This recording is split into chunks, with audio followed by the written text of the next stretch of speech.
Ni gani ngumu kupata kati ya pesa na mapenzi? Ni gani ndio ngumu kupata? Ati kati ya pesa na mapenzi.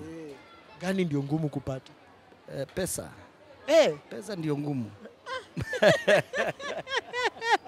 Ukweli kabisa. Pesa ndio ngumu. Mapenzi hapa hata ukitembea saa hii ukitaka mtu hapa saa hii mbona aone umeshiba.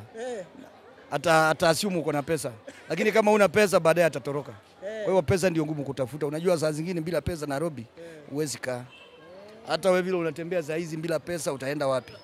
Hakuna. Lazima shilingi ilie kwa mfuko. Kama una shilingi itakuwa kizungumkuti.